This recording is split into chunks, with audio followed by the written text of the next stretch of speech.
तो अगर कोई इस पृथ्वी से बाहर खड़े होकर के आपको ऑब्जर्व करेगा तो आप रेस्ट पे नहीं हो। आप पृथ्वी के साथ साथ ऐसे गोल गोल भी घूम रहे हो ऋषभ, और पृथ्वी के साथ साथ गोल गोल घूमने के साथ साथ आप सूरज के चारों तरफ भी चक्कर लगा रहे हो। देखो दो चीजें होती हैं, एक तो ऑब्जेक्ट है, एक प्रेक्षक है। क्या आप ऑब्जर्वर के बारे में समझते हो? ऑब्जर्वर का मतलब है जहां से आप देख रहे हो, जहां से आप ऑब्जर्व कर रहे हो। जैसे जब अपन अर्पित की बात कर रहे हैं कि अर्पित रुका हुआ है, ऐसे केस में अपन किस जगह से ऑब्जर्व कर रहे हैं? सर हम धरती से ऑब्जर्व कर रहे हैं, धरती से देख रहे हैं अर्पित को, अर्पित रुका हुआ है, तो धरती इस केस में ऑब्जर्वर है। अगर आप ए के सापेक्ष बी का वेग बताओ तो उसको नोटेशन के हिसाब से क्या बोलेंगे? बी का वेग ए के सापेक्ष। अच्छा क्या होना चाहिए सोचो। Hello hello hello. हाँ जी बच्चों, ऑडियो वीडियो एकदम क्लियर आ रहा है, दिखाई एकदम साफ दे रहा है, just raise your hands, everything is fine.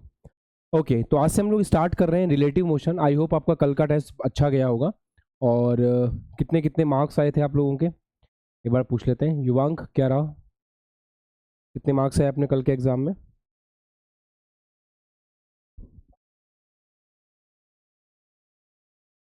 हम्म, आपका वॉइस नहीं आ रहा है।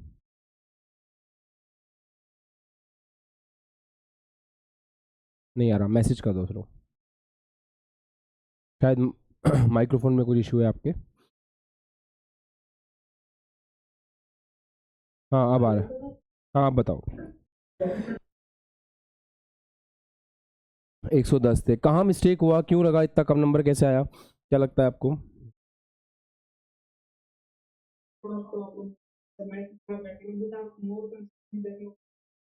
हम्म, अच्छा ठीक है, तो बैकलॉग को फिनिश करो क्योंकि अभी तो सफिशिएंट। ना चाहते हुए भी ना, क्या कह रहे हो?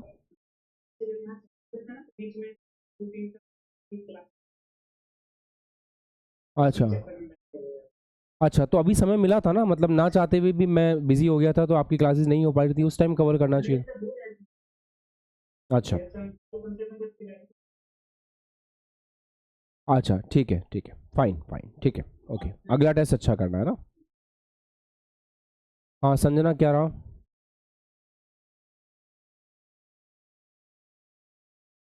144, तो क्या रीज़न लगता है, हम कैसे हो गए?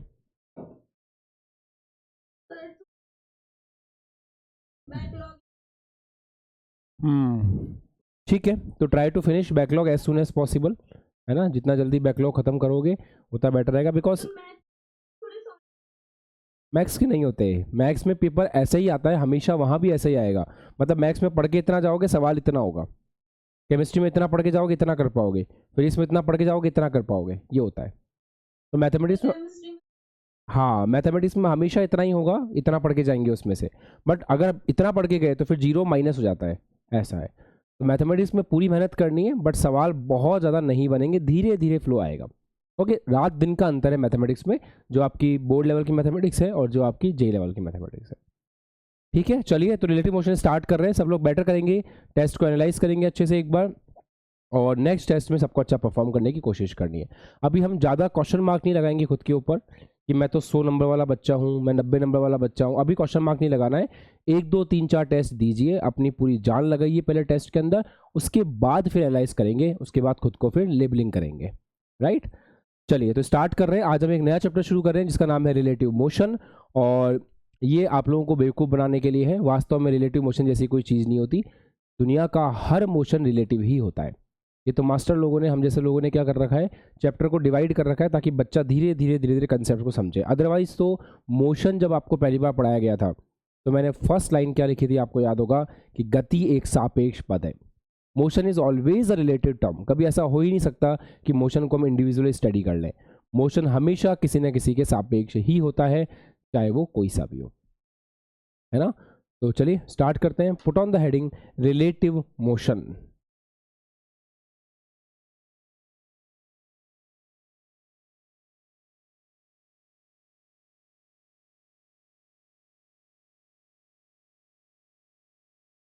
बोले तो सापेक्ष गति, रिलेटिव मोशन, सापेक्ष गति, रिलेटिव मोशन, सापेक्ष गति। चलिए देखिए, आपकी कैप्सूल बुक आप एक बार ओपन कर लेंगे, अगर आपके पास कैप्सूल बुक है। अटल बैच के बच्चों के पास तो है ही। We are discussing page number 3.1।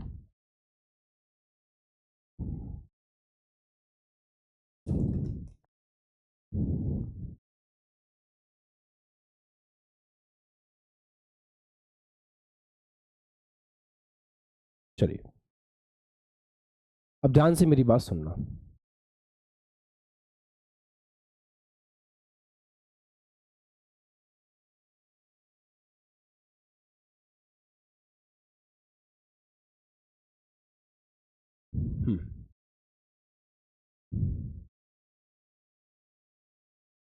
जैसे Recording stopped. जैसे हम ऐसे देखें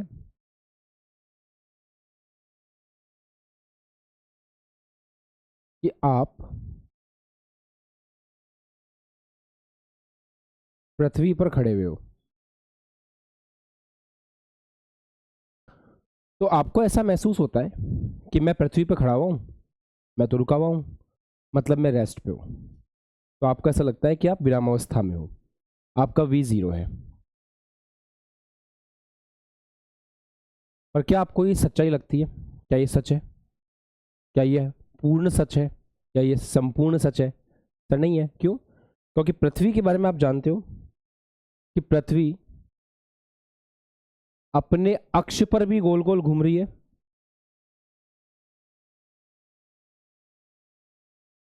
पृथ्वी अपने अक्ष पर भी गोल गोल घूम रही है, और पृथ्वी सूरज के चारों तरफ भी चक्कर लगा रही है। तो अगर कोई इस पृथ्वी से बाहर खड़े होकर के आपको ऑब्जर्व करेगा तो आप रेस्ट पे नहीं हो। आप पृथ्वी के साथ साथ ऐसे गोल गोल भी घूम रहे हो ऋषभ, और पृथ्वी के साथ साथ गोल गोल घूमने के साथ साथ आप सूरज के चारों तरफ भी चक्कर लगा रहे हो। तो यहाँ पे ये कहना कि हम विरामावस्था में हैं, या फिर ये कहना कि हम गति की अवस्था में हैं, ये दोनों ही लाइनें, ये दोनों ही स्टेटमेंट अधूरे स्टेटमेंट है। हमें हमेशा हर्षित क्लियरली ये बताना पड़ेगा कि हम किसके सापेक्ष बात कर रहे हैं। जैसे ये कहना, जैसे इसका नाम मान लीजिए अर्पित है, तो ये कहना कि अर्पित रेस्ट पर है, हम अपनी लैंग्वेज अपने हिसाब से डिसाइड करेंगे। हमारे नोट्स ऐसे होने चाहिए जिनसे मैक्सिमम सवाल सॉल्व हो। हम कोई बोर्ड के बच्चे नहीं हैं, और अगर बोर्ड के बच्चे हैं भी तो यहाँ बोर्ड नहीं पढ़ रहे, है ना, यहाँ पे जेई नीट पढ़ रहे हैं। तो हम अपनी लैंग्वेज ऐसे लिखने की कोशिश करेंगे जो आम बोलचाल की भाषा हो, ताकि जब अपने नोट्स को रिवाइज करें तो फिर एक कहते हैं ना कि हाँ, तुरंत रिकॉल आना चाहिए कि अपनी भाषा में लिखे हुए नोट्स हैं, तुरंत रिकॉल आ रहा है कि क्या पढ़ा था। हाँ जी, तो अर्पित रेस्ट पर है, ये स्टेटमेंट जो है ना, ये अधूरा स्टेटमेंट है। सही स्टेटमेंट होना चाहिए कि अर्पित ग्राउंड के रिस्पेक्ट में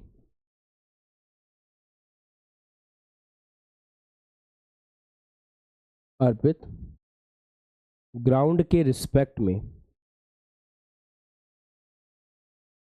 रेस्ट पर है। ये स्टेटमेंट बिल्कुल सही है। अच्छा, ग्राउंड के रिस्पेक्ट में, इसका हिंदी में मीनिंग क्या हुआ? इसको हिंदी में ऐसे बोलेंगे कि अर्पित जमीन के सापेक्ष, मतलब अर्पित ग्राउंड के सापेक्ष विरामावस्था में है, ऐसा होगा।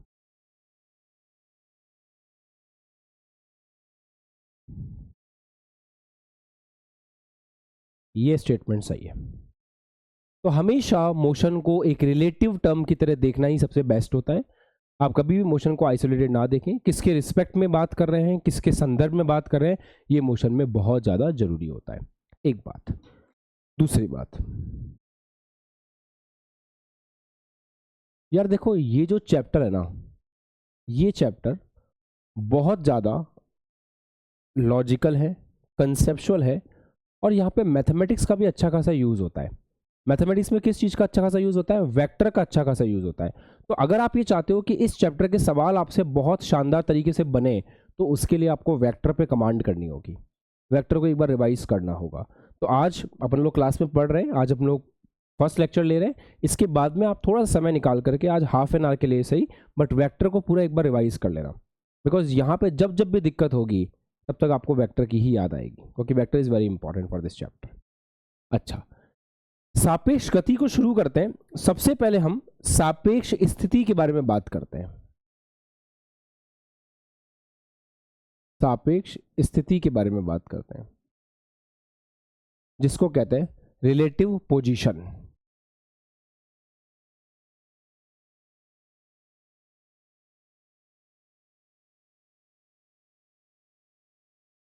देखो आराम से समझना,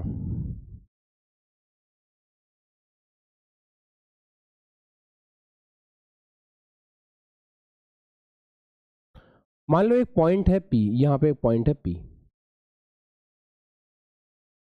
इस पॉइंट P की स्थिति आपको बतानी है, ठीक है, या A कह सकते हो, B कह सकते हो तो भी चलेगा। जैसे मान लो ये पॉइंट B है, इसकी स्थिति आपको बतानी है, ये पॉइंट A है, इसकी स्थिति आपको बतानी है। दिमाग में सबसे पहली चीज आती है, सर स्थिति तो बता देंगे पर ये बताओ ना किसके सापेक्ष बतानी है, क्योंकि हम वो गलती नहीं करेंगे अब कि A यहाँ पे रखा है, B वहाँ पे रखा है। आपको बताना पड़ेगा। इस कंसेप्ट को पढ़ के हमें समझ में आ चुका है कि हमें ये जानना जरूरी है कि हम किसके रिस्पेक्ट में बात कर रहे हैं, किसके सापेक्ष बात कर रहे हैं। तो किसी भी पॉइंट की स्थिति बताने के लिए हम लोग क्या करते हैं, किसी भी पॉइंट की स्थिति बताने के लिए जनरली हम लोग एक कार्तीय चिन्ह परिपाटी बनाते हैं। ऐसे हमने एक कार्तीय चिन्ह परिपाटी बना ली x और y। ऐसे हमने एक कार्तीय चिन्ह परिपाटी बना ली x और y। इसमें ये होता है आपका मूल बिंदु, ये मूल बिंदु है। कोई आपसे ये पूछे कि पॉइंट A की स्थिति बताओ मूल बिंदु के सापेक्ष, तो आप क्या करोगे, आप एक वेक्टर को परिभाषित करोगे। जो वेक्टर यहां से स्टार्ट होगा, जिसका मुंह पॉइंट A की तरफ होगा, ये जो वेक्टर है इसको नाम दोगे RA वेक्टर। तो RA वेक्टर क्या है, यह है A का स्थिति सदिश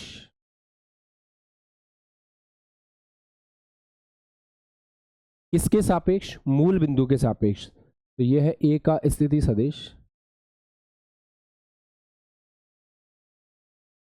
मूल बिंदु के सापेक्ष। सही है, मतलब मूल बिंदु के हिसाब से आप स्थिति बता रहे हो। अच्छा, पॉइंट B का बताने का मन किया तो ये हो जाएगा, इसको अपन किसका नाम दे देंगे, RB का नाम दे देंगे। ये क्या हो जाएगा, ये B का स्थिति है, या B की स्थिति बोल लीजिए, या B का स्थिति सदिश बोल लीजिए, आयन, ठीक है। तो ये है B का स्थिति सदिश किसके सापेक्ष,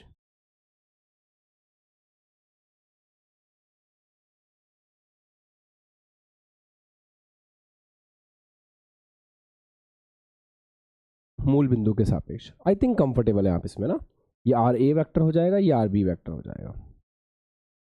अच्छा, इसमें क्या आप प्रेक्षक को ढूंढ पा रहे हो। देखो दो चीजें होती हैं, एक तो ऑब्जेक्ट है, एक प्रेक्षक है। क्या आप ऑब्जर्वर के बारे में समझते हो। ऑब्जर्वर का मतलब है जहां से आप देख रहे हो, जहां से आप ऑब्जर्व कर रहे हो। जैसे जब अपन अर्पित की बात कर रहे हैं कि अर्पित रुका हुआ है, ऐसे केस में अपन किस जगह से ऑब्जर्व कर रहे हैं, सर हम धरती से ऑब्जर्व कर रहे हैं, धरती से देख रहे हैं अर्पित को, अर्पित रुका हुआ है, तो धरती इस केस में ऑब्जर्वर है।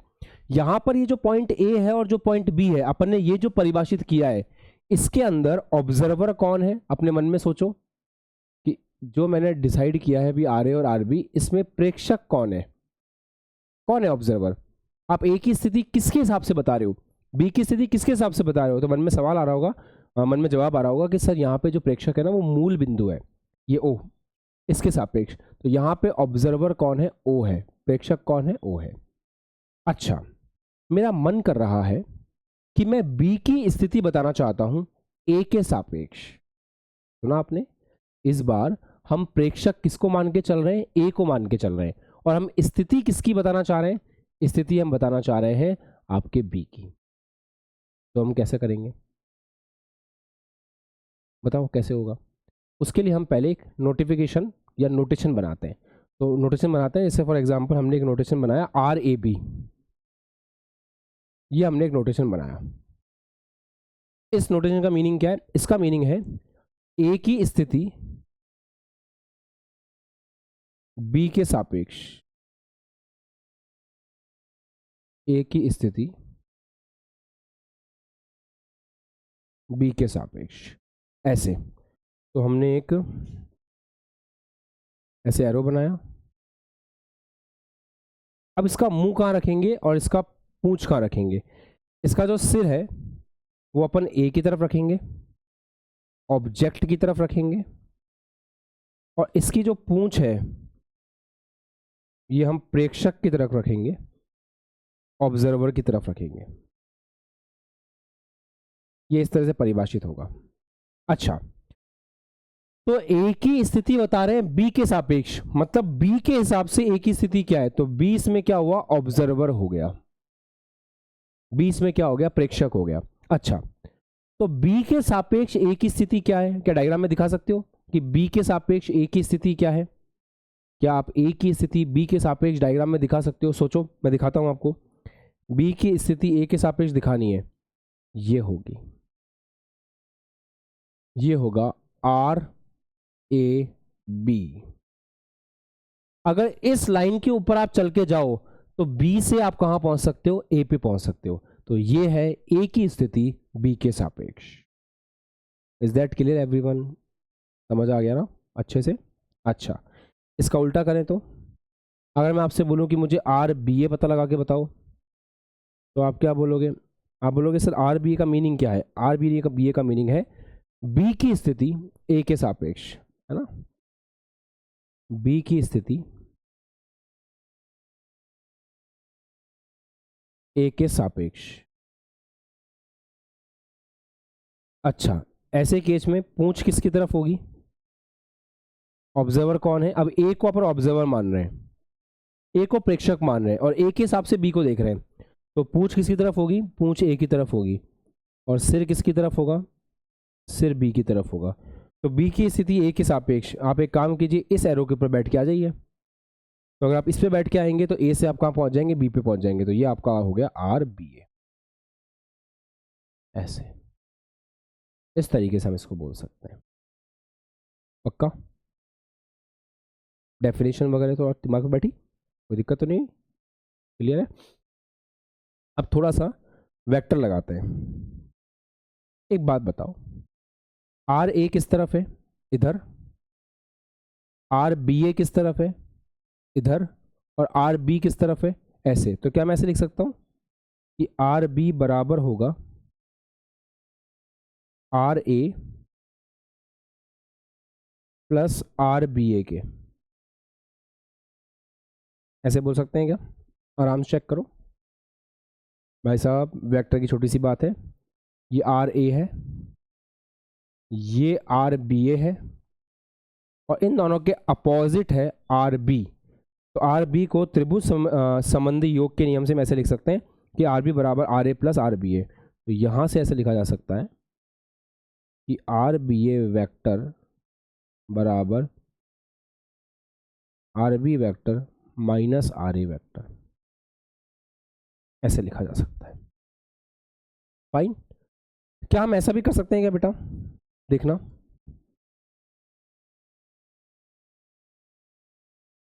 ऐसे ऑब्जर्व करो, ये है आर बी, ये है आर ए बी, इन दोनों के अपोजिट है आर ए। तो क्या हम ऐसा लिख सकते हैं कि आर ए बराबर, ये जो आर है ये होगा R B plus R A B.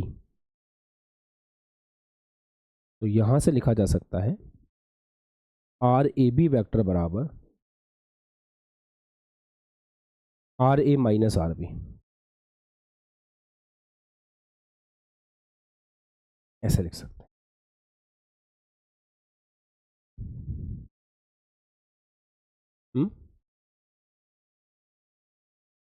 Just check it out. अभी हम सिंपल मैथमेटिकल एक्सप्रेशन लिख रहे हैं और ज़्यादा कुछ नहीं कर रहे हैं, बस मैथमेटिक्स लिख रहे हैं सिंपल, जो हमें दिखाई दे रही है। अच्छा, एक चीज़ और पूछता हूं तुमसे, आर बी ए इस तरफ है, आर ए बी इस तरफ है, दोनों एक दूसरे के अपोजिट हैं, वैल्यू में बराबर हैं, क्योंकि ए से बी तक की दूरी जितनी है वही आर ए बी का परिमाण है, ए से बी तक की दूरी है वही आर बी ए का परिमाण है, बस डायरेक्शन अपोजिट है। तो जब डायरेक्शन अपोजिट होती है तो क्या हम ऐसा लिख सकते हैं कि आर ए बी जो है वो minus of are b a के बराबर है। तो ये हम लिख सकते हैं। और इसमें जो माइनस साइन है ये क्या बताना चाहता है? माइनस साइन बताना चाहता है कि दोनों एक दूसरे के क्या है, विपरीत हैं। तो माइनस साइन बस यही बता रहा है कि दोनों एक दूसरे के क्या है, विपरीत है। चलिए लिखिए। धीरे धीरे धीरे धीरे सारी कहानी, सब कुछ, ईच एंड एवरीथिंग समझ में आने लग जाएगा। थोड़ा सा समय देना पड़ेगा बस। लेक्चर्स के अंदर जुड़ रहे हैं वो अपना कैमरा ऑन रखें, है ना। अगर आपका कैमरा ऑफ रहेगा तो फिर कॉन्टेंट लेक्चर का कोई सेंस नहीं है।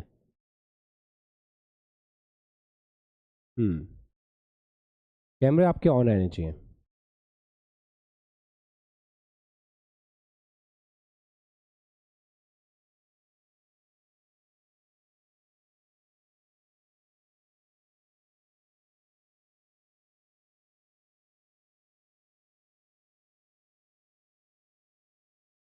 चलो बढ़े आगे।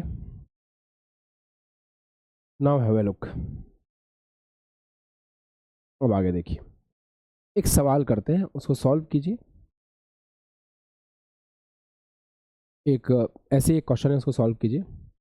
2 पॉइंट दे रखे हैं आपको। एक पॉइंट है ए 4,3,-2।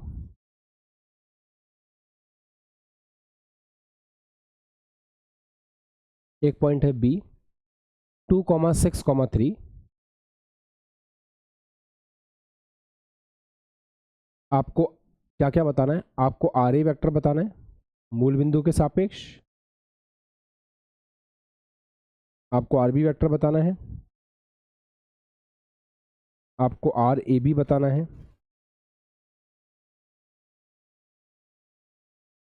आपको आर बी ए बताना है। ये चारों आपको कैलकुलेट करने हैं, है ना।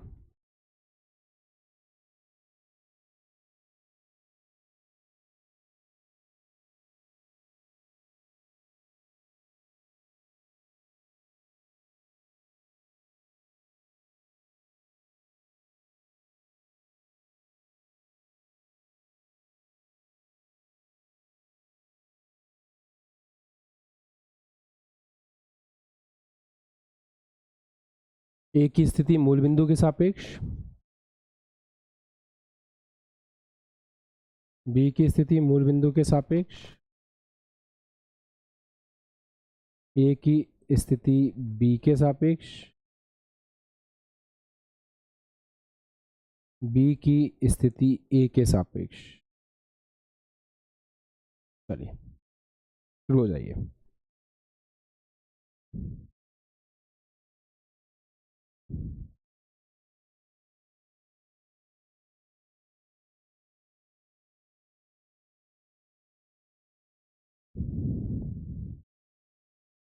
देखें, सिंपल वेक्टर और अभी जो पढ़ाया उसकी नॉलेज से सवाल बना सकते हैं आप आराम से। देखिए कैसे बनाएंगे। कोऑर्डिनेट्स ड्रॉ करने की एज सच कोई नीड नहीं है, फिर भी आपका मन करे तो आप कर सकते हैं। मतलब ड्रॉ करने की नीड नहीं है, फिर भी समझने के लिए हम लोग कर रहे हैं।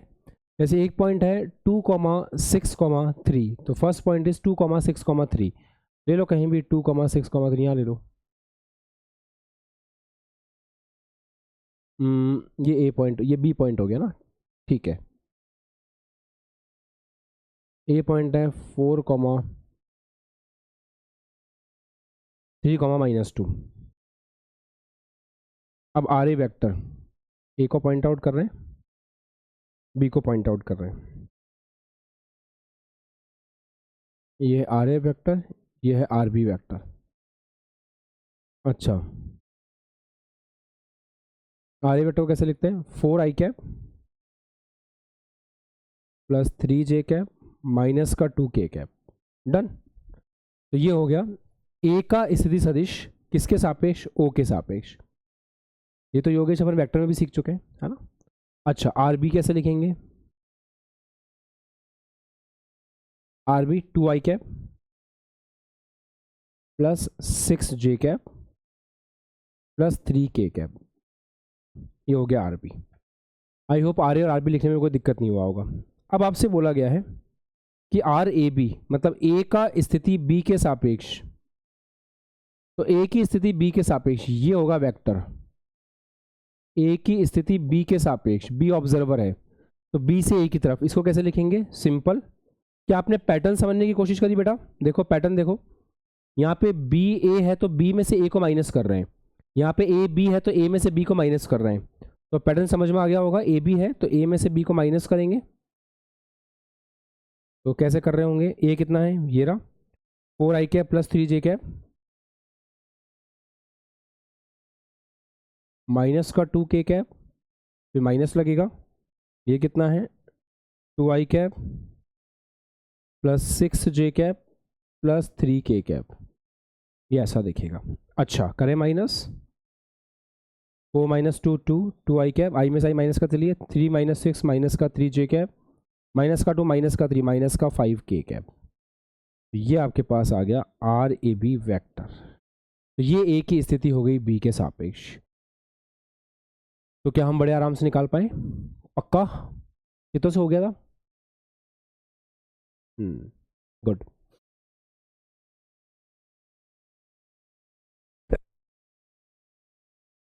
हाँ देखिए, अब ए से बी की तरफ, अब आपको क्या निकालना है? अब आपको आर बी ए निकालना है थर्ड पार्ट में।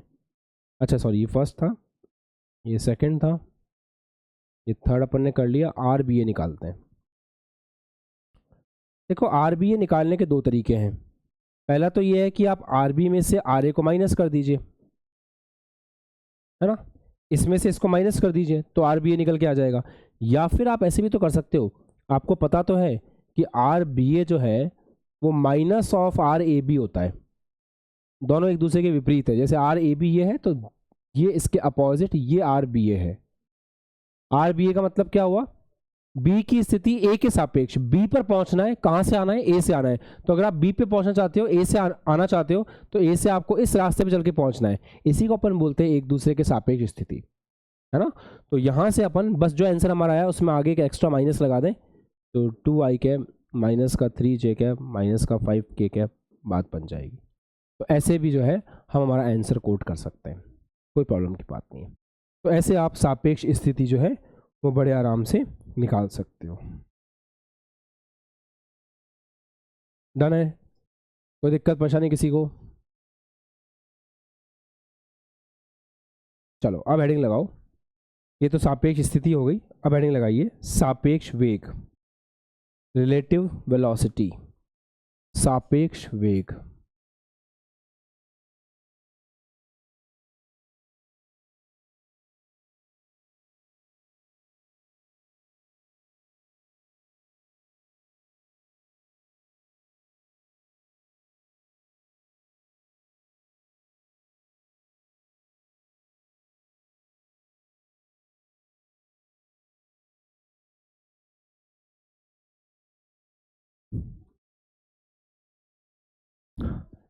चलिए देखते हैं, ध्यान सुनिएगा। अगर आप किसी का भी वेग लिख रहे हो तो अभी तक आप कैसे लिख रहे थे? ये कार चल रही है, ये व्यक्ति भाग रहा है, ये अपन ने प्रक्षेप्य को ऐसे फेंका, है ना, किसी को भी धक्का दिया, वो चल रहा है अपनी एक स्पीड से, ड्रॉप किया, ये सब कुछ सापेक्ष ही था। मैंने कहा ना, आपने कभी भी ऐसा कोई गति पढ़ी नहीं है जो सापेक्ष ना हो। आपने सापेक्ष गति ही पढ़ी है बट आपको बताया नहीं गया। इमेजिन करो, अभी तक की फिजिक्स जितनी भी मैंने आपको जेडब्ल्यू की पढ़ाई है, नीट की पढ़ाई है, उसके अंदर मैंने जब भी वस्तु का वेग लिखा है, क्या वो सारा का सारा वेग किसी एक चीज के सापेक्ष था? सोचो।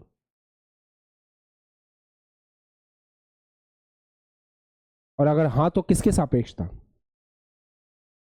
वो सारा का सारा वेग, दिमाग में मतलब जवाब दो, सोचो अपने मन में कि सारा का सारा वेग किसी एक चीज के सापेक्ष था।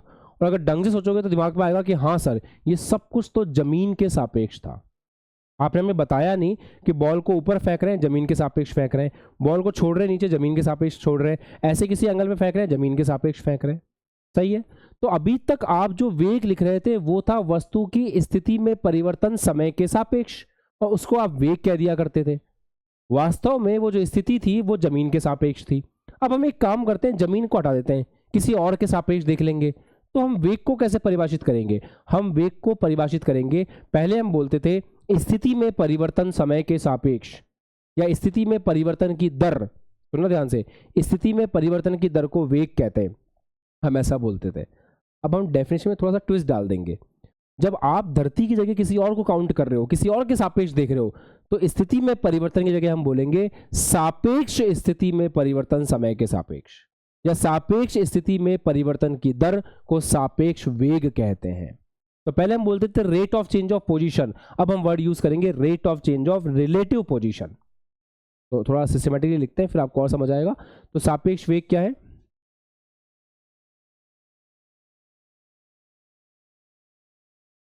सापेक्ष स्थिति में समय के साथ परिवर्तन, या सापेक्ष स्थिति में परिवर्तन की दर, सिंपल, एकांक समय में कितना परिवर्तन हो रहा है, में परिवर्तन की दर, ऐसे बोल सकते हैं। सही है? तो v सापेक्ष को ऐसे लिख सकते हैं, dr by D T R सापेक्ष, डी आर सापेक्ष अपॉन डी टी।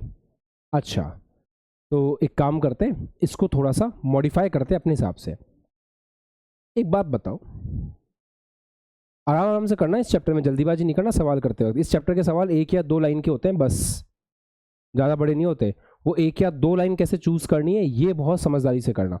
अगर वो 1-2 लाइन गलत चूज कर ली, सवाल पूरा गलत हो जाएगा। और जिस तरह से आप टेस्ट दे करके इतना शानदार रिजल्ट लेके आए हो ना, उसके बाद में तुम्हारे प्रति जो मेरे भावना है ना, काफ़ी चेंज हो गई है।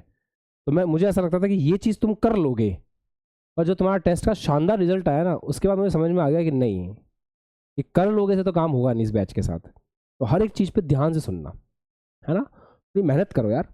अच्छा, VAB, आपको पता है, आपने अभी तक जितने चैप्टर्स पढ़े हैं, उन चैप्टर्स के अंदर अगर आपने ढंग से मेहनत की होती तो कल आप 150-200 नंबर आराम से ला सकते थे।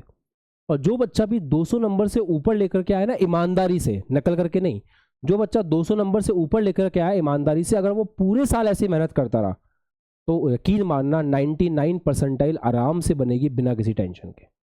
और जिसके मार्क्स 100 से 150 के रेंज में आ रहे हैं, थोड़ी सी मेहनत करो, थोड़ी सी बस, तुम्हें पता भी नहीं चलेगा कब अपने आप ही वो 150 से 200 के बीच में आना स्टार्ट हो जाएंगे। 50-50 नंबर का इंक्रीमेंट होगा धीरे धीरे। और जिनके मार्क्स 100 से कम आ रहे हैं, डायरी में रीज़न लिखो कि मुझे क्या लगता है मेरे मार्क्स इतने कम क्यों आए, और उस पर काम करने की कोशिश करो। मैंने कहा ना, अब आपका कंपटीशन अपने दोस्तों से नहीं है, आपका कंपटीशन खुद से है। और जिसने टेस्ट नहीं दिया है, किसी रीज़न से टेस्ट नहीं दिया है, वो तो एक काम करो, अब अपने आप को प्रॉमिस करो कि अगला टेस्ट देना है किसी भी हालत में।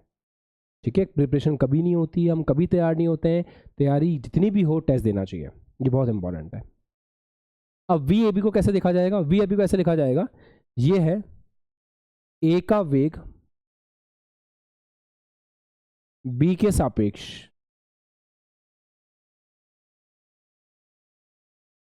है ना, और इसमें जो B है ना, ये ऑब्जर्वर है।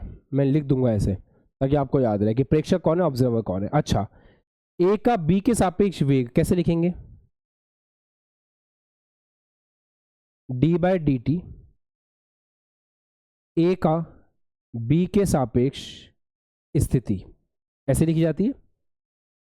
A का B के सापेक्ष वेग लिख रहे हो, तो इन दोनों की एक दूसरे के सापेक्ष जो स्थिति है, उसमें जो परिवर्तन होगा वो इन दोनों का एक दूसरे के सापेक्ष वेग होगा। सिंपल सी बात है। अच्छा, RAB को अपन कैसे लिख पाते हैं?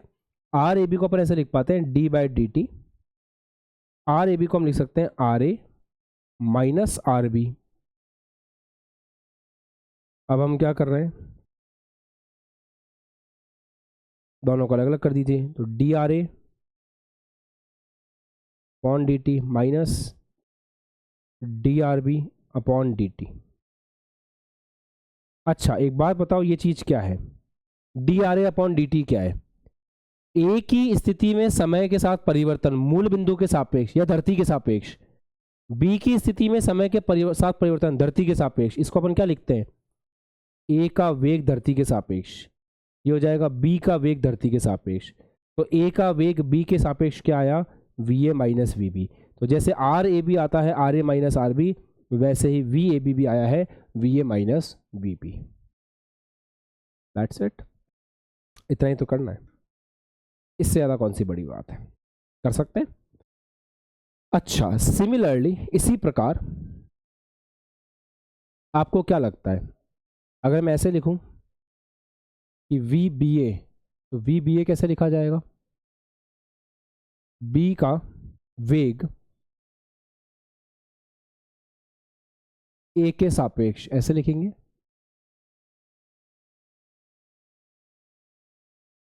तो जब हम बी का वेग लिख रहे हैं ए के सापेक्ष, तो इसमें ऑब्जर्वर कौन है? जब हम बी का वेग लिख रहे हैं ए के सापेक्ष, तो इसमें ए क्या है? ए इसमें ऑब्जर्वर है। तो कैसे लिख दें?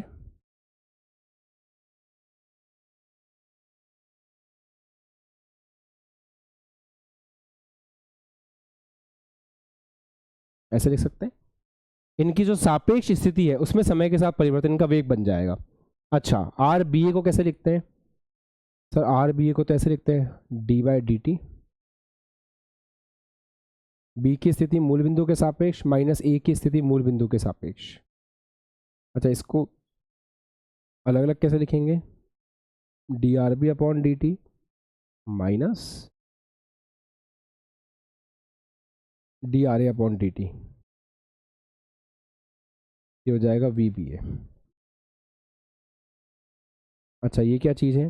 बी की स्थिति में परिवर्तन समय के सापेक्ष, ये बन जाएगा बी का वेग। ए की स्थिति में परिवर्तन समय के सापेक्ष, ये बन जाएगा ए का वेग। ये आ गया वी बी ए। ये भी वही आ रहा है V B minus we A. अच्छा, अच्छी बात है, कोई दिक्कत नहीं है। चलो एक एग्जांपल समझते हैं, आप खुद ही कैलकुलेट कर लेना। मान लो वी ए वैक्टर आपको दे रखा है 2i cap plus 3j cap plus 8k cap, और वी बी वैक्टर आपको दे दिया माइनस का 2i cap plus 6j cap minus का 9k कैप। अच्छा, कैलकुलेट करके बताइए अपनी कॉपी में v A B vector and v b a vector, a का बी के सापेक्ष, बी का ए के सापेक्ष।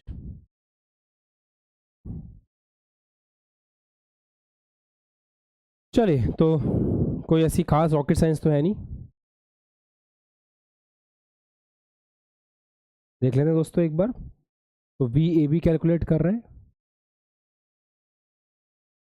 वी ए बी होगा V A vector minus V B vector. कैसे कर रहे होंगे? कुछ नहीं है, this minus this, 2 minus minus 2, तो ये हो जाएगा 4, 3 माइनस 6 और 8 माइनस माइनस 2,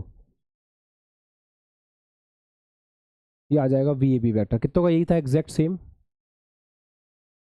ठीक है, आ गया मतलब आपको अभी तो फिलहाल, है ना। वी बी ए वैक्टर क्या होगा? V B minus V A.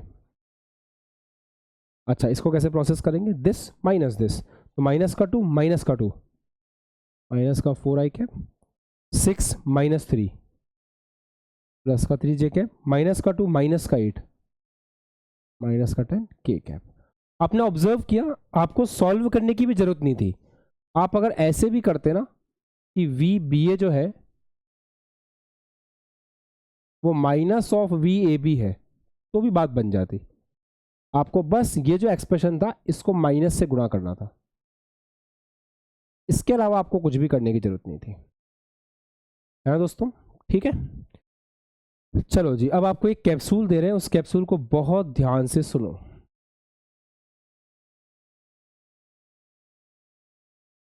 आपको ए का वेग लिखना है बी के सापेक्ष, तो ए का वेग लिखना है बी के सापेक्ष, सही है। वापस से बोल रहा हूं, ए का वेग लिखना है बी के सापेक्ष। बहुत बड़ा कैप्सूल है ये, रिलेटिव मोशन का सबसे बड़ा कैप्सूल। जैसे प्रोजेक्टाइल मोशन में एडवांस तक के सवाल उन 3 लाइनों से सॉल्व होते हैं जो मैंने बताए थे आपको, ऐसे रिलेटिव मोशन के अंदर इस लाइन से आप सारे सवाल कर सकते हो। ध्यान से सुनना, वी ए बी को हम लिख सकते हैं V A minus V B, इस तरीके से। अब हम ऐसा सोच रहे हैं कि हम इसको ऐसे लिख लें कि वी ए प्लस माइनस का वी बी, क्या हम दो काम करें? या तो हम वी ए में से वी बी को माइनस कर दें, या फिर हम एक काम करें कि बी को उल्टा करें और ए में जोड़ दें। भाई जो V A minus V B है, तो अगर अपन ये चाहते हैं कि अपन वी ए बी निकालें, जो कि है ए में ए का वेग बी के सापेक्ष, अगर वो आपको निकालना है तो या तो आप ए के अंदर बी को जोड़ दो, सॉरी ए के अंदर बी को माइनस कर दो, V A minus V B कर दो, या फिर बी को उल्टा कर दो और ए में जोड़ दो। तो करना क्या है, ए का जो भी वेग है उसके अंदर बी के वेग को उल्टा करके जोड़ देना है। लिखें, ए का जो भी वेग है उसमें बी के वेग को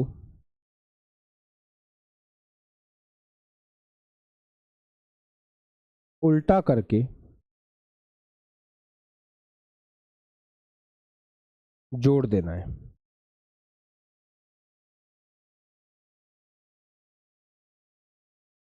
ये शानदार कैप्सूल है, इससे सवाल करोगे ऐसे बन जाएगा।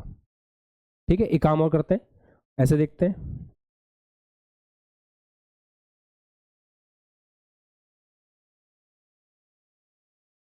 वी बी ए के लिए कैसे लिखेंगे, V B minus we A. इसमें हम क्या कर रहे होंगे, या तो इसको ऐसे लिखें या फिर इसको ऐसे भी लिख सकते हैं, प्लस माइनस का वी ए। तो इसको हम ऐसे भी लिख सकते हैं कि बी का जो भी वेग है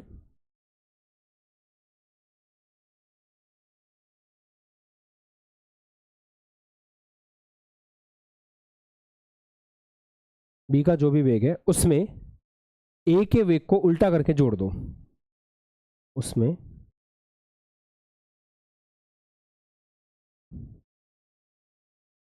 ए के वेग को उल्टा करके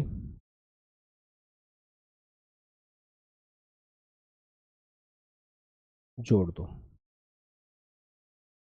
यह हो गया। ये सबसे शानदार कैप्सूल है और इससे जब आप सवाल करोगे बहुत अच्छे से बनेंगे बिना किसी टेंशन के। ये हमेशा याद रखना है। ठीक है, चलो लिख लो।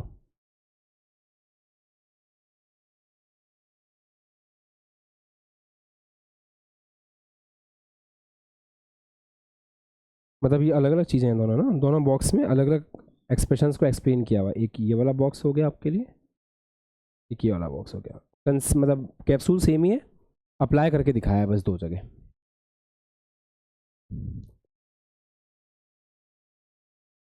अब ध्यान से देखना, थोड़ा सा फील करने की कोशिश करेंगे।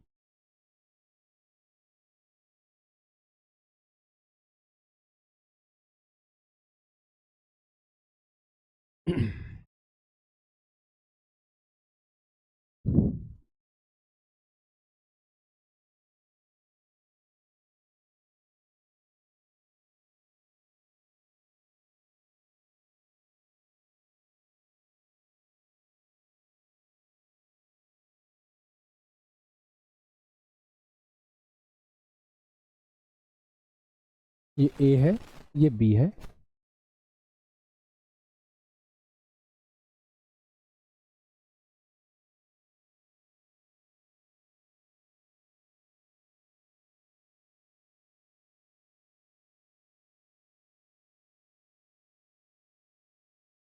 ये जा रहा है इधर,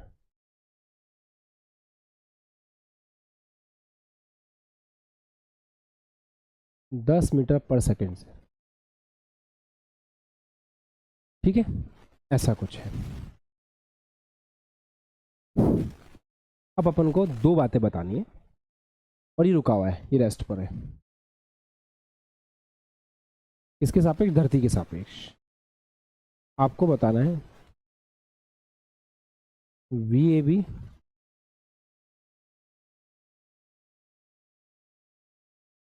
और आपको बताना है VBA। अच्छा, पहले हम किसी भी प्रकार का कोई भी फॉर्मूला अप्लाई नहीं करते, पहले हम अपने दिमाग से सोचने की कोशिश करते हैं। अच्छा, वास्तव में जिसके सापेक्ष हम बता रहे होते हैं ना, वो रेस्ट पे होता है। अगर नहीं भी है तो हम उसको रेस्ट पे लेके आएंगे। जैसे अगर मैं अपने सापेक्ष किसी का वेग बता रहा हूं तो मैं खुद को क्या मान के चलूंगा, रेस्ट पे मान के चलूंगा। और फिर मैं ये देखूंगा कि मेरे लिए वो व्यक्ति कैसे बर्ताव कर रहा है, मेरे लिए वो वस्तु कहाँ जा रही है। ये होता है सापेक्ष बताने का मतलब। जैसे जब हम धरती के सापेक्ष बताते हैं तो हम धरती को क्या मान के चलते हैं कि धरती रेस्ट पर है। वास्तव में भले ही हो नहीं हो उससे मतलब नहीं है, पर जिसको भी हम ऑब्जर्वर लेते हैं उसको हम रेस्ट पे मान के चलते हैं। अब इस बात को ध्यान में रखते हुए हम सवाल को करने की कोशिश करते हैं। अच्छा, अगर आप ए के सापेक्ष बी का वेग बताओ तो उसको नोटेशन के हिसाब से क्या बोलेंगे, बी का वेग ए के सापेक्ष। अच्छा, क्या होना चाहिए सोचो, बी का वेग ए के सापेक्ष, ए आपका ऑब्जर्वर हो गया, तो ए रेस्ट पे है क्या, हाँ ए रेस्ट पर है।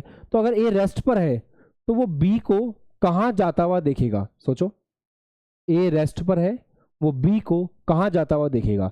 तो अगर वो रेस्ट पर है तो वो बी को उधर जाता हुआ देखेगा। कितनी स्पीड से, 10 मीटर पर सेकंड से।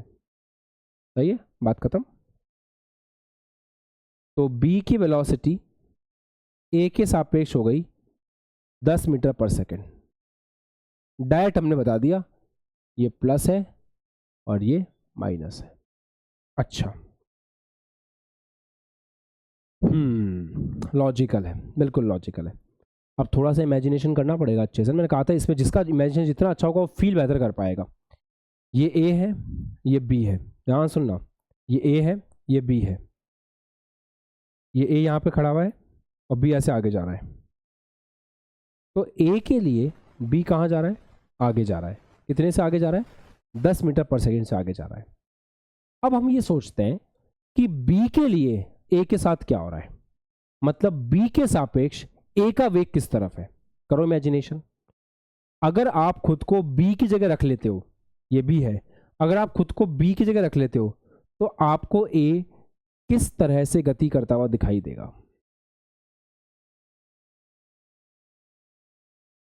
क्या आपको ए पीछे की तरफ जाता हुआ दिखाई देगा 10 मीटर पर सेकंड से। अच्छा, इस इमेजिनेशन को मैं बहुत मजबूत कर सकता हूं, इतना मजबूत कि आप ऐसा समझ जाओगे। आप सब लोगों ने बचपन में ट्रेन में सफर किया होगा या अभी भी करते होंगे।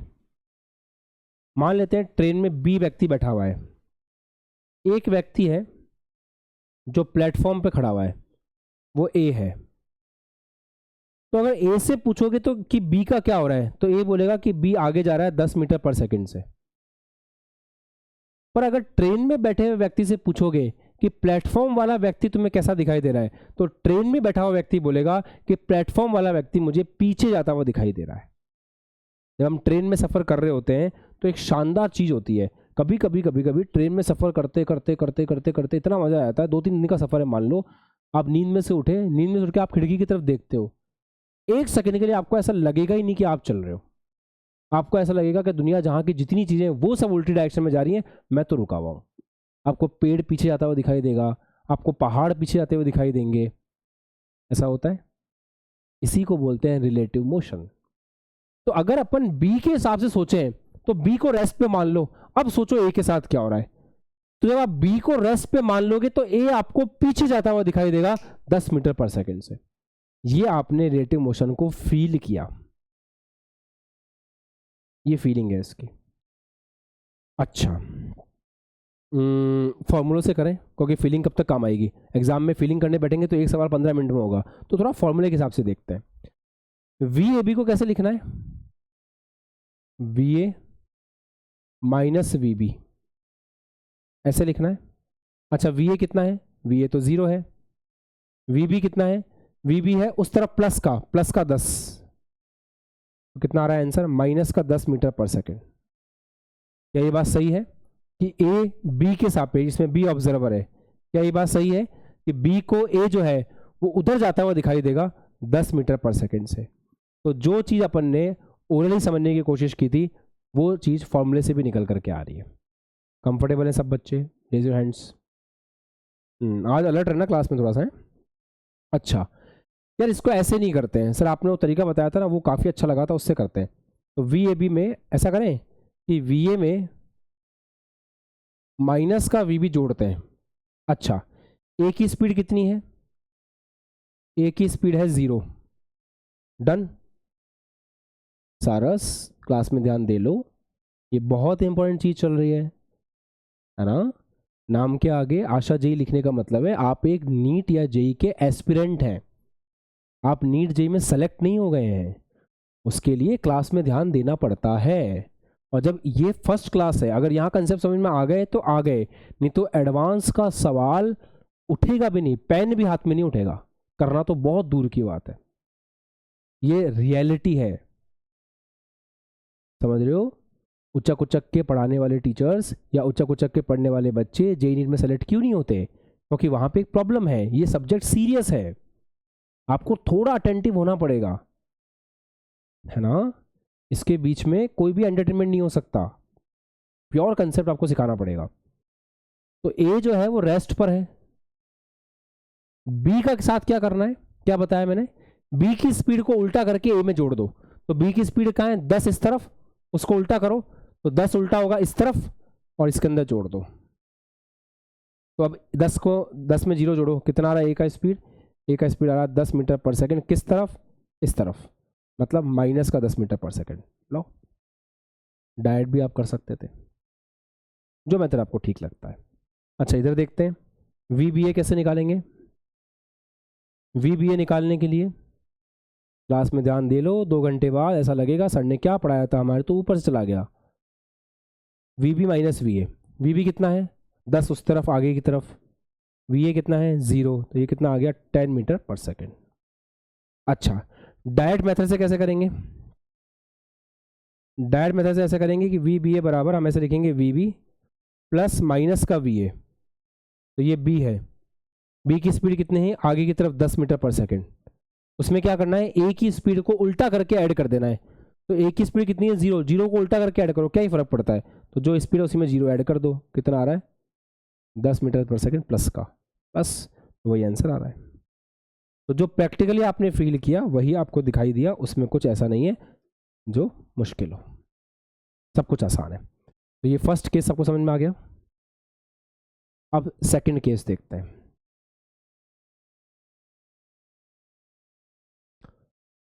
ये आगे बढ़ रहा है 2 मीटर पर सेकंड से, ये आगे बढ़ रहा है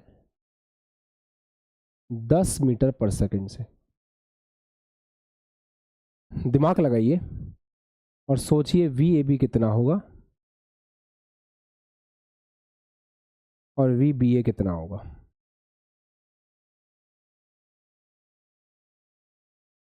ठीक है, चलो देखते हैं। वी ए बी कैसे लिख सकते हैं? कोई एक डायरेक्शन को प्लस मान लीजिए, किसी एक डायरेक्शन को माइनस मान लीजिए कैलकुलेशन के लिए। तो वी ए बी को क्या लिख सकते हैं? V A minus V B. चलो कैलकुलेट करते हैं। वी ए कितना है?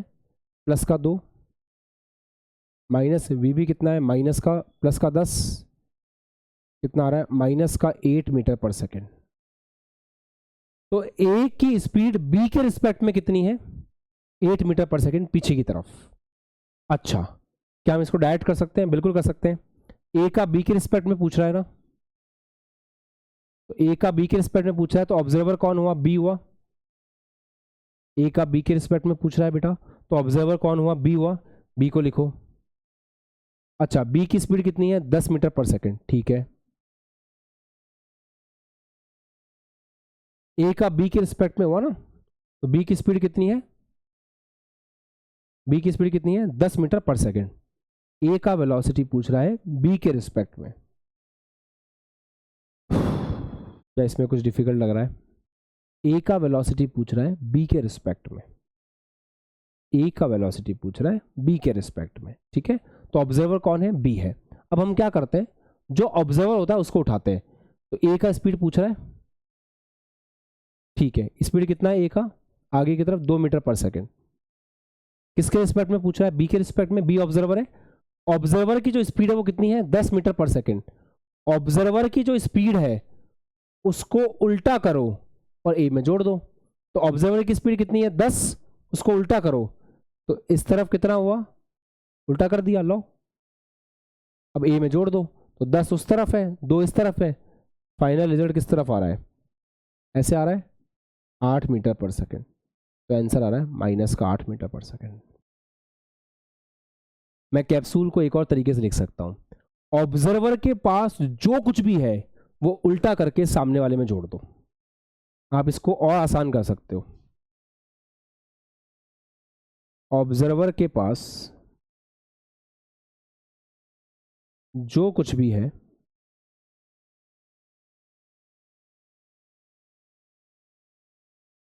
उल्टा करके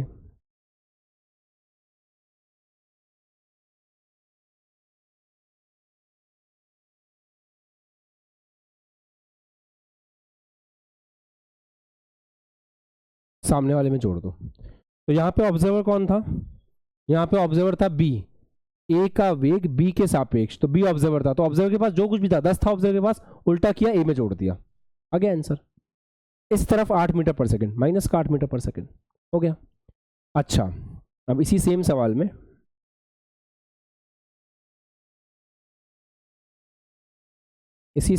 में एक काम करते हैं, वी बी ए निकालते हैं। अच्छा, वी बी ए निकालने के दो तरीके कौन से हुए, एक तो V B minus we A कर लीजिए, वी बी किस तरफ है, आगे की तरफ 10, वी ए कहाँ है, आगे की तरफ ही है 2, 10 में से 2 गया 8 मीटर पर सेकेंड, खत्म। या फिर ऑब्जर्वर कौन है, वी बी ए में ऑब्जर्वर कौन है, ए है, तो क्या करना है, ए के पास जो कुछ भी है उसको उल्टा करके बी में जोड़ दो। तो बी के पास वेलोसिटी कहाँ है, आगे की तरफ है, कितनी 10 मीटर पर सेकेंड। ऑब्जर्वर कौन है, ए, तो ए ऑब्जर्वर है, ए के पास जो भी वेग है उसको उल्टा करो, 2 का उल्टा करो, इधर हो जाएगा, ये हो गया 2, और बी में जोड़ दो ऐसे, 10 में से 2 गया 8 मीटर पर सेकेंड आगे की तरफ, मतलब पॉजिटिव डायरेक्शन की तरफ। लो, बन गया आंसर। थोड़ा थोड़ा समझ में आ रहा है, कैच कर पा रहे हो, रेज योर हैंड्स। अच्छा आयुष, अब एक सवाल दे रहा हूँ, करेंगे, ये सवाल आप करके दिखाओ।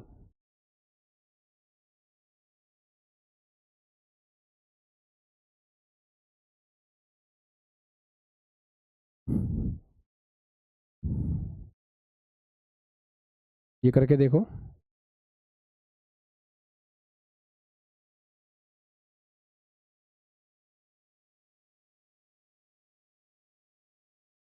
एक ये करके देखो, फॉर्मूला से भी डायरेक्ट भी निकालना है, फॉर्मूला से भी डायरेक्ट भी निकालना है।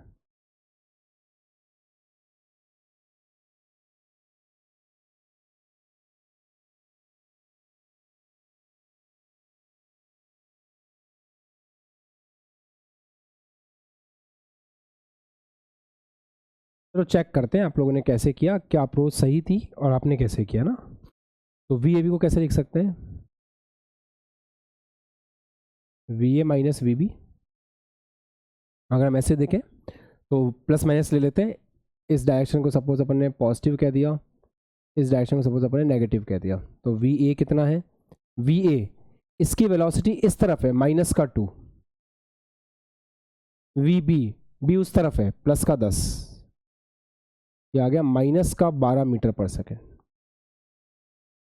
अच्छा, क्या इसको डायरेक्ट कर सकते हैं अभिषेक, देखो इसमें ऑब्जर्वर कौन है, बी ऑब्जर्वर है, तो ए की जो स्पीड है वो इस तरफ है 2 मीटर पर सेकेंड, जो ऑब्जर्वर है उसकी स्पीड को उल्टा करके अंकित ए में जोड़ देंगे, यही करते हैं, जो ऑब्जर्वर है उसको उल्टा करो, उसके पास जो कुछ भी है उसको उल्टा करो और सामने वाले में जोड़ दो।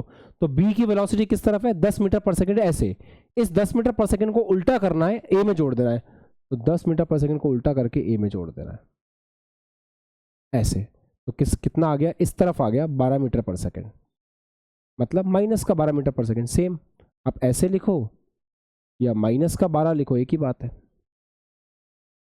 क्या सभी बच्चे कंफर्टेबल हैं, कर पाए थे?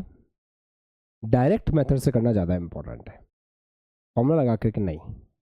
ओके, एग्ज़ाम में हमारा बोर्ड का एग्ज़ाम नहीं है, हमारा 11th का एग्ज़ाम नहीं है, हमारा कंपटीशन एग्ज़ाम है, हमें आंसर तक पहुंचना है। तो हमें कोशिश ये करनी है कि हम फॉर्मूला लगा करके सवाल तक ना पहुंचे। फॉर्मूला तो रेयर केस में लगाएंगे, डायरेक्ट करना आना चाहिए। जैसे यहाँ पे देखें, डायरेक्ट करके दिखाते हैं आपको। जैसे ऐसे ऑब्जर्व करो, बी ए निकाला तो ए इसमें ऑब्जर्वर है, तो ए का जो भी है वो बी में जोड़ देना उल्टा करके। ये बी है, बी आगे की तरफ है 10 मीटर पर सेकेंड। अच्छा, ए के पास जो कुछ भी है उल्टा करके बी में जोड़ दो, तो ए का 2 मीटर पर सेकेंड को उल्टा किया तो आगे हो गया, बी में जोड़ दो। कितना आ गया ये? 12 मीटर पर सेकेंड प्लस का, तो आंसर हो गया 12 मीटर पर सेकेंड प्लस का, खत्म। अच्छा, आपको साइन के साथ करना है, कोई दिक्कत नहीं है। वी बी ए को कैसे लिख सकते हैं? V B minus we A लिख सकते हैं। अच्छा, वी बी कितना है? प्लस का 10, वी ए कितना है? माइनस का 2, ये आ गया 12 मीटर पर सेकेंड, खत्म। कैसे भी करो, बस करना सही तरीके से। नैन्सी ठीक है, बन रहा है सवाल? अच्छा, इसमें तो इसमें डायरेक्ट खेल पाए अपन। इसमें ऑब्जर्वर बी है, तो बी के पास जो कुछ भी है वो ए में जोड़ना है, तो ए का लिख लेते हैं। ए का है 10 मीटर पर सेकेंड आगे की तरफ, बी के पास जो कुछ भी है वो ए में जोड़ना है उल्टा करके। हाँ, तो बी के पास 2 मीटर पर सेकेंड इधर वेग है, इसको उल्टा करके इसमें जोड़ दो।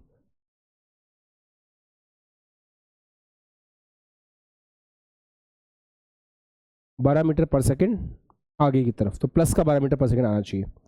और वैसे आप कैलकुलेट आगे की तरफ है ना, और 12 मीटर पर सेकेंड प्लस का आएगा डेफिनेटली। और अगर आप वैसे करना चाहते हैं तो V B minus we A कितना है? 10 माइनस वी बी कितना है? इधर है माइनस का 2, ये आ गया प्लस का 12। ये लीजिए, कोई दिक्कत नहीं है। और वी बी ए निकालना है, तो वी बी ए कैसे निकालेंगे? पर डायरेक्ट कर लें। ऑब्जर्वर कौन है? ए है, तो ए के पास जो कुछ भी है उल्टा करके बी में जोड़ दो। तो बी के साथ क्या स्थिति है? बी का वेग किस तरफ है? बी का वेग इस तरफ है 2 मीटर पर सेकेंड, है ना। ए के पास जो भी है उसका उल्टा करके बी में जोड़ दो, तो ए के पास 10 मीटर पर सेकेंड, इसका उल्टा किया इसमें जोड़ दो, तो इस डायरेक्शन में आ रहा है 12 मीटर पर सेकेंड। अगर साइन की बात करें तो माइनस का 12 हो जाएगा। अगर साइन की बात करेंगे तो माइनस का 12 हो जाएगा, है ना। लविश बॉडी बन गई। चलो इधर देखो, अब v B minus we a. अब v B minus we a का बारे में देखें तो वी बी कैसा है? वी बी इस तरफ है माइनस का 2। अच्छा, वी ए किस तरफ है? वी आगे की तरफ है प्लस का 10, तो माइनस का 2 माइनस का 10 कितना हो गया बेटा? माइनस का 12, तो ये आ गया माइनस का 12। ऐसे ठीक है। अब तो सब कंफर्टेबल हो गए होंगे इतने सवाल करने के बाद में। अब तो कोई दिक्कत नहीं आ रही किसी को भी, बन जाएगा सवाल। कोई भी एग्जाम में सवाल है इस तरह का कर लोगे पक्का। चलो अब मैं आपको सवाल देता हूं एक करने के लिए।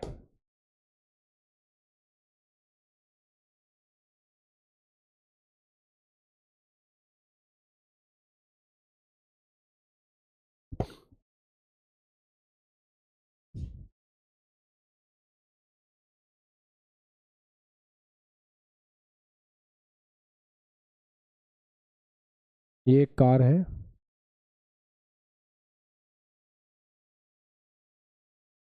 ये एक कार है, ये जा रही है 20 मीटर पर सेकंड से, ये इसकी तरफ आ रही है 4 मीटर पर सेकंड से।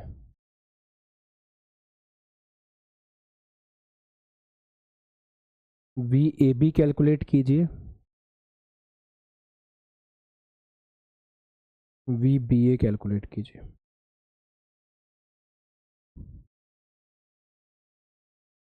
कंफ्यूजन हो रहा है तो केवल सवाल करने से ही सॉल्व होगा, और कोई तरीका नहीं है। केवल सवाल करो, मस्त होके सवाल करो, कोई दिक्कत नहीं। और बार बार खुद को याद दिलाओ कि सर ने क्या सिखाया था। ऑब्जर्वर के पास जो कुछ भी है वो उल्टा करके सामने वाले में जोड़ दो, खत्म। जैसे इसमें ये ऑब्जर्वर था तो ए का जो भी वेग है उसमें बी को उल्टा करके जोड़ दिया, इसमें ये ऑब्जर्वर था तो बी का जो भी वेग है उसमें ए को जोड़ दिया, ऐसे।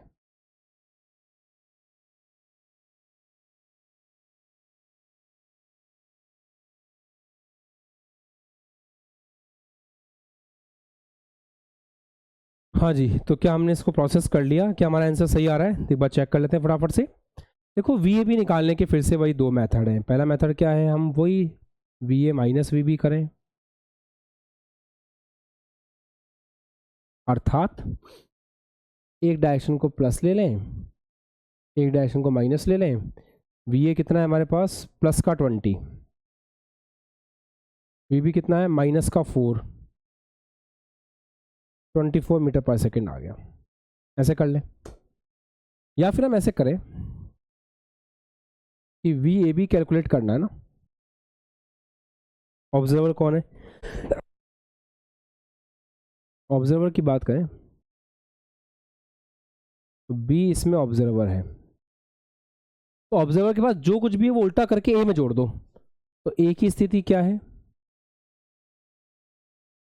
ए का आगे वेग कितना है, 20 मीटर पर सेकेंड।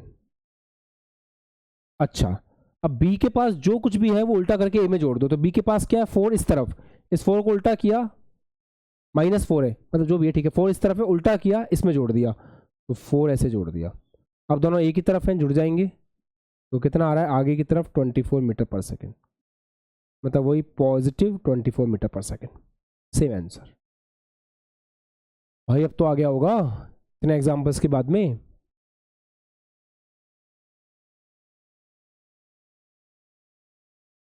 ठीक है, क्लियर है।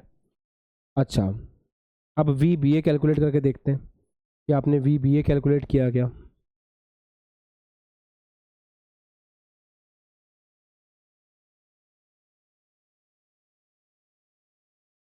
V B minus we A, ऐसे। अच्छा वी बी, अच्छा लिख वैल्यूज पुट कर देते हैं फटाफट से अपन।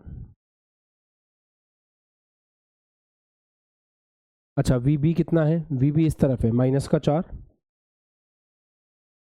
वी ए कितना है, वी ए आगे की तरफ है प्लस का 20, तो -4 -20 कितना हो गया, माइनस का 24 मीटर पर सेकेंड। अच्छा, क्या इसको डायरेक्ट कर सकते हैं,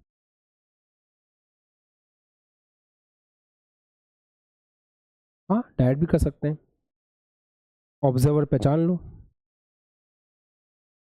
तो वी बी ए में ऑब्जर्वर कौन है, वी बी ए में ऑब्जर्वर है ए,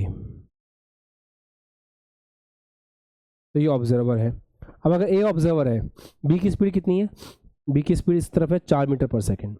अच्छा, जो ऑब्जर्वर है उसके पास जो कुछ भी है उल्टा करके बी में जोड़ दो। तो ऑब्जर्वर की स्पीड कैसे है, ए है, ए की स्पीड ऐसे है 20, इस 20 को उल्टा करना है और फिर इसमें जोड़ देना है। तो 20 को उल्टा करके इसमें जोड़ेंगे, ये आ गया इस तरफ 24 मीटर पर सेकेंड, इस तरफ आ गया मतलब माइनस का 24 मीटर पर सेकेंड आ गया। दैट्स इट, ऐसे आपका बन जाएगा। पक्का, डन है। अब एक सवाल और दे रहा हूँ, उसको करो तो पता चलेगा कितना सीखा है। हम ऐसे बोल रहे हैं कि एक वस्तु जा रही है 16 मीटर पर सेकंड से पूर्व की तरफ,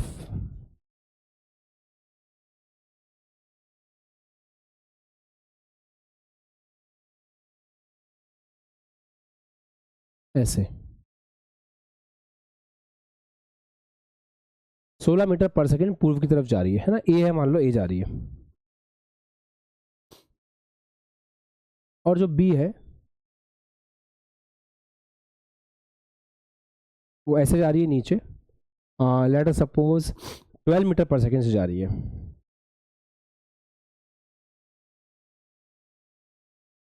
दक्षिण की तरफ, ये किसके सापेक्ष दे रखा है, ये धरती के सापेक्ष दे रखा है। आपको क्या कैलकुलेट करना है, आपको फर्स्ट कैलकुलेट करना है वी ए बी,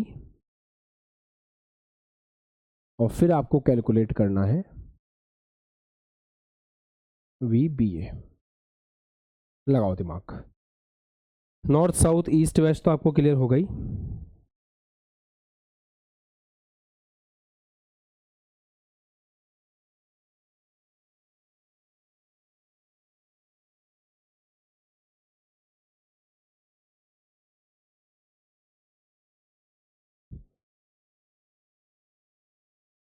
ये हो गया ईस्ट, ये हो गया वेस्ट। करिए साहब, देखें आप लोगों ने अपने लेवल पे एक बार ट्राई किया होगा। अब हम लोग जितना सीखा है ना उस चीज़ को सिस्टमेटिकली अप्लाई करना देखते हैं। जो सीखा है उसको एज इट इज़ अप्लाई करना और कुछ नहीं करना। आंसर ऐसे आ जाएगा। चलिए देखें,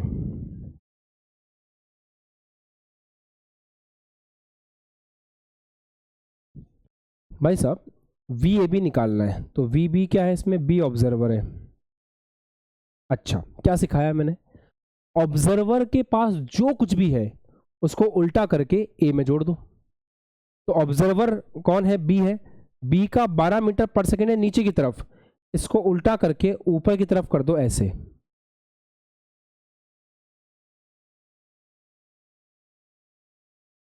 बारह मीटर पर सेकेंड, ये हो गया नॉर्थ, ये हो गया ईस्ट। सही है। तो जो बी के पास है उसको उल्टा करके ऊपर कर दो। अब ए क्या है, ए के पास 16 मीटर पर सेकेंड आगे की तरफ।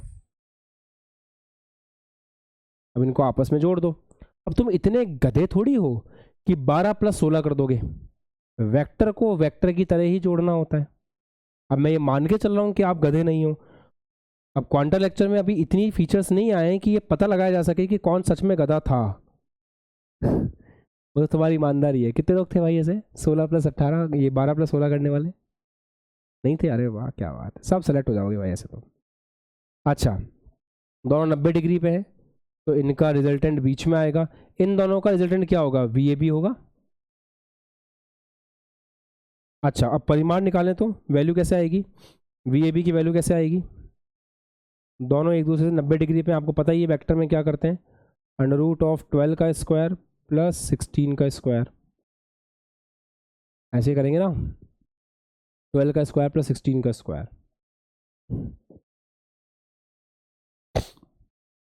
ये आ जाएगा 20 मीटर पर सेकेंड। 20 मीटर पर सेकेंड इसके अलावा आ गया, ये आ गया 20 मीटर पर सेकेंड। अच्छा डायरेक्शन तो बतानी पड़ेगी। डायरेक्शन के लिए एंगल चाहिए। ये एंगल कैसे लिखेंगे, तो इस एंगल में टेन थीटा क्या होगा, टेन थीटा होगा 12/14, सॉरी 12/16, मतलब 3/4। 3/4 के हिसाब से आपको पता है थीटा कितना आएगा, मैजिक ट्राइंगल 37 डिग्री। ये हो गया 37 डिग्री। तो आप लिख सकते हो 37 डिग्री नॉर्थ ईस्ट, ईस्ट से नॉर्थ की तरफ 37 डिग्री। पूरी बेसिक मैथमेटिक्स काम आ गई इसमें।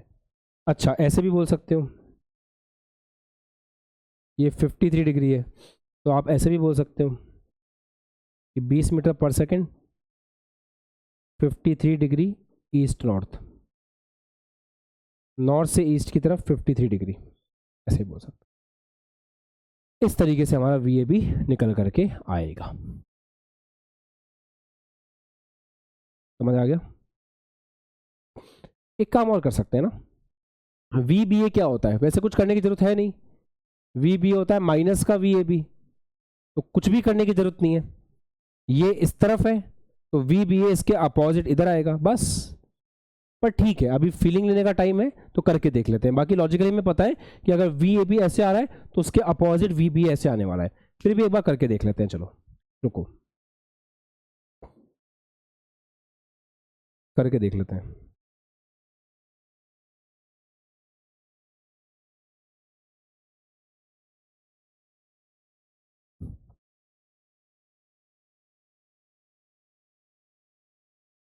क्या सवाल वापस लेना पड़ेगा, रुको।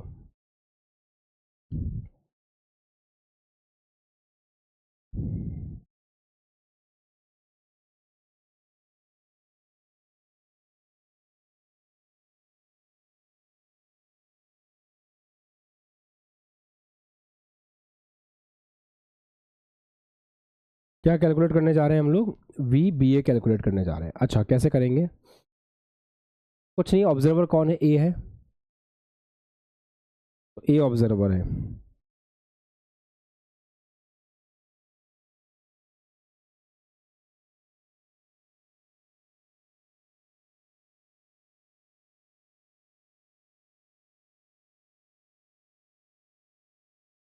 जो ऑब्जर्वर है उसको उल्टा करके सामने वाले में जोड़ दो।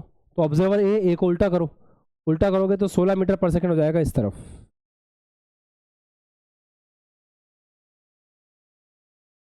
उसको जोड़ना है किसमें, दूसरे वाले में। दूसरा वाला कहाँ है, नीचे की तरफ है। कितना है ये, 12 मीटर पर सेकंड। वही 90 डिग्री पर है, ये आएगा। इन दोनों को जोड़ने पे क्या आएगा, वी बी ए आएगा। अच्छा वैल्यू की बात करें तो वी बी ए की वैल्यू वही होगी,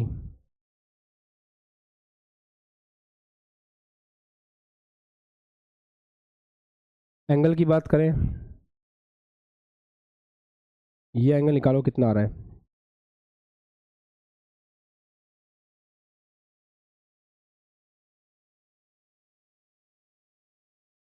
ये आ रहा है 53 डिग्री। ये हो जाएगा 53 डिग्री, दैट्स इट, है ना। और ये 53 हो गया तो ये हो गया 37 डिग्री। तो इसके डायरेक्शन हम कैसे लिख पाएंगे, south north, sorry south west, west से साउथ की तरफ 37 डिग्री, या फिर 53 डिग्री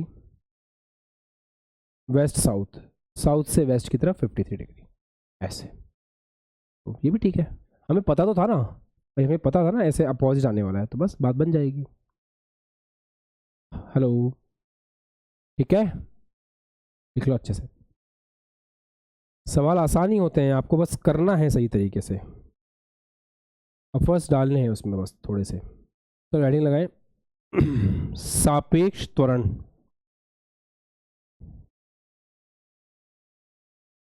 सापेक्ष त्वरण,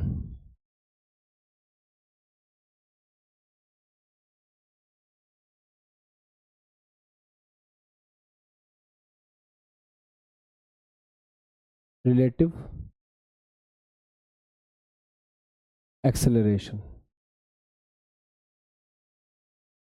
वैसे त्वरण क्या होता है, त्वरण होता है वेग में परिवर्तन की दर। तो सापेक्ष त्वरण क्या होगा, वेग में परिवर्तन, जो सापेक्ष वेग है उसमें परिवर्तन की दर।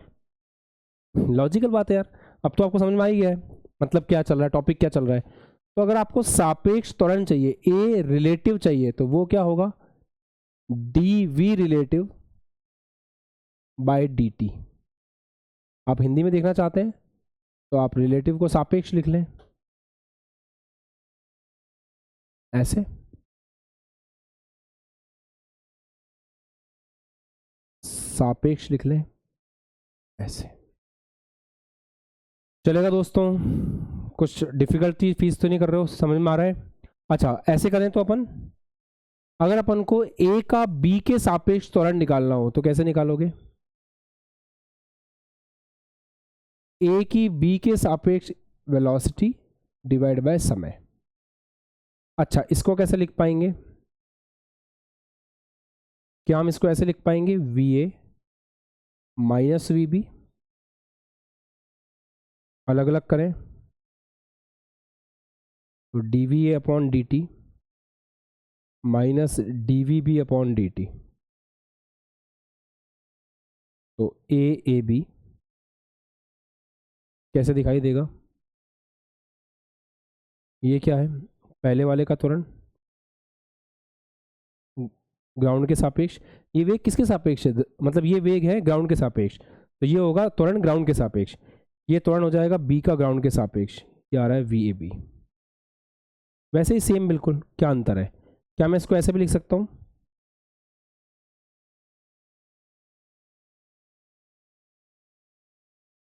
माइनस का ए बी। हाँ जी, तो क्या हम इसको ऐसे भी लिख सकते हैं, ये बी आपका ऑब्जर्वर है, तो ऑब्जर्वर का जो कुछ भी है उसको उल्टा करके सामने वाले में जोड़ दो, बात तो वही आ रही है। अगर त्वरण की बात करें तो त्वरण ऑब्जर्वर का जो भी त्वरण है उसको उल्टा करके सामने वाले में जोड़ दो, ऑब्जर्वर की जो भी स्थिति है उल्टा करके सामने वाले में जोड़ दो, ऑब्जर्वर का जो भी वेग है उल्टा करके सामने वाले में जोड़ दो, खत्म हो गया। अच्छा, थोड़ा सा ओरली कुछ करते हैं। मान लो मैंने दो बच्चों को एक साथ छत से फेंका, हाँ, दो बच्चों को एक साथ छत से फेंका। पहला हमने फेंका अंकित को और दूसरा हमने फेंका सारस को, ठीक है। बोलो सर हमारे साथ इतना बुरा क्यों कर रहे हो, कोई चिंता नहीं, नीचे गद्दे लगे हैं, मस्त रहो। तो एक अपन ने अंकित को फेंका, एक अपन ने सारस को फेंका। अंकित का वेग नीचे की तरफ, वेग छोड़ो, त्वरण कितना है अंकित का नीचे की तरफ, जी, और सारस का भी त्वरण कितना है, जी। अगर मैं आपसे ये पूछूं कि अंकित का त्वरण बताओ सारस के सापेक्ष और सारस का त्वरण बताओ अंकित के सापेक्ष, तो तुम्हारा आंसर क्या होगा?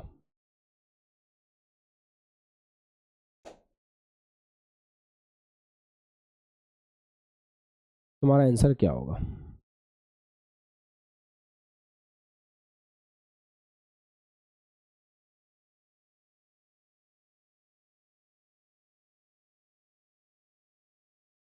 तुम्हारा आंसर क्या होगा?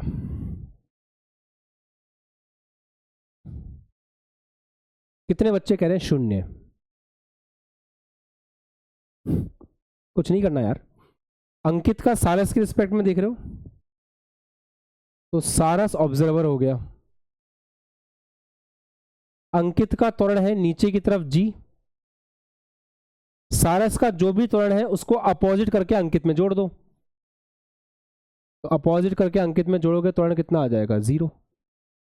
अच्छा, सारस की बात करें, सेकंड वाला, इसमें अंकित ऑब्जर्वर है, तो अंकित का जो भी त्वरण है उसको उल्टा करके सारस में जोड़ दो, कितना आ गया, 0। और सही भी तो है, दोनों एक दूसरे के रिस्पेक्ट में थोड़ी चल रहे हैं, दोनों एक दूसरे के रिस्पेक्ट में थोड़ी त्वरण में है, दोनों साथ साथ जमीन पे गिरेंगे। अगर एक ट्रेन में दो पैसेंजर बैठे हुए हैं, ट्रेन भगे, उड़े, रुके, क्या वो एक दूसरे के सापेक्ष बदलेंगे? भाई आपके साथ में ट्रेन में एक पैसेंजर बैठा हुआ है, उस पैसेंजर और आपके बीच में ना तो सापेक्ष स्थिति परिवर्तित होगी, ना सापेक्ष वेग परिवर्तित होगा, ना सापेक्ष त्वरण परिवर्तित होगा। गाड़ी कितनी भी धीरे चले, कितनी भी तेज चले, आप दोनों एक दूसरे से सेम डिस्टेंस पे बैठे रहोगे। तो वही तो बात है ना? क्या थोड़ा थोड़ा थोड़ा थोड़ा फील आ रहा है? हाँ ईशक, कुछ बोलना है? तुम्हारे काफ़ी अच्छे नंबर आए थे इस टेस्ट में, वेरी गुड, बहुत अच्छी बात है। हाँ डन है, चलो ठीक है, फिर लिखो, सवाल लगाते हैं। आपको देते हैं एक अच्छा सवाल।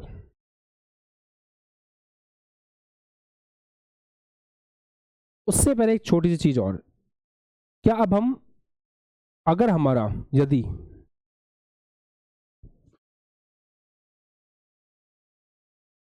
ए सापेक्ष नियत हुआ तो हम सारी इक्वेशन ऑफ मोशन चेंज कर सकते हैं। कैसे? इक्वेशन होती है v is equal to U plus A T, हम इक्वेशन यूज करेंगे v रिलेटिव बराबर u relative plus a relative into T. Equation होती है s बराबर U T plus half A T square, हम यूज करेंगे s रिलेटिव बराबर u relative a relative T square. Equation होती है v स्क्वायर बराबर u स्क्वायर प्लस 2as, हम यूज करेंगे v रिलेटिव का स्क्वायर बराबर u रिलेटिव का square plus a relative s relative. ऐसे इक्वेशन चलेंगे। बस याद रखें कि इसमें एक छोटी सी कंडीशन है कि हमारा जो a रिलेटिव है वो कांस्टेंट होना चाहिए, वेक्टर की फॉर्म में कांस्टेंट होना चाहिए, कंप्लीटली वेक्टर की तरह कांस्टेंट होना चाहिए। और ये सब भी वेक्टर इक्वेशन हैं, आपको पता ही है वैसे भी, है ना, ये सब वेक्टर इक्वेशन ही तो हैं। अब तो हम जानते हैं ना इनके बारे में अच्छे से। ऐसे चलिए साहब, नोट कर लीजिए।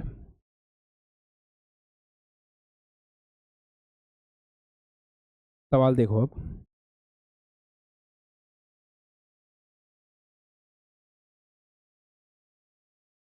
सवाल क्या है? सवाल ये है कि ये धरती है, यहां ऊपर से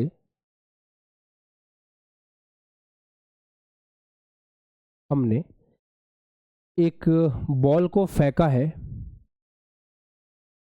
20 मीटर पर सेकंड से। यहां नीचे से हमने एक बॉल को ऊपर फेंका है 30 मीटर पर सेकंड से। इनके बीच का जो डिस्टेंस है, ये जो डिस्टेंस है, ये सवाल ने दे रखा है 150 मीटर। वह समय ज्ञात करें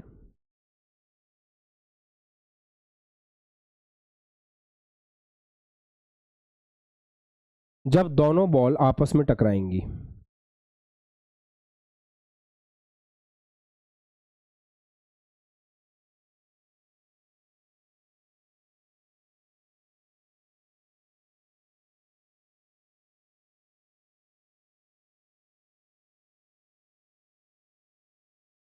वह समय ज्ञात करें जब दोनों बॉल्स आपस में टकराएंगी।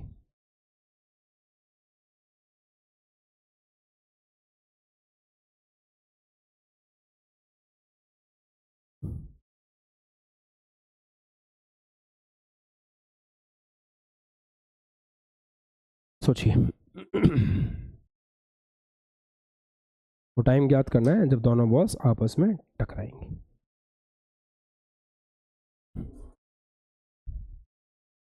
चलो बालक बालिकाओं, ध्यान से सुनना, कोई जल्दीबाजी नहीं है। ये सवाल कोई चैलेंज की तरह नहीं था कि हमें इस सवाल को ख़त्म ही कर देना है किसी भी हालत में। Don't take it as a challenge, just इस सवाल को आराम से ऑब्जर्व करो कि हम इस सवाल को कैसे कर सकते हैं, कैसे कर सकते हैं। देखिए, होने को तो ये सवाल काइनेमेटिक्स के बेसिक प्रिंसिपल से भी हो सकता है, जो हम सीख चुके हैं पहले। कितने बच्चों का आंसर 3 सेकंड आ रहा है? अच्छा, ठीक है, ठीक है।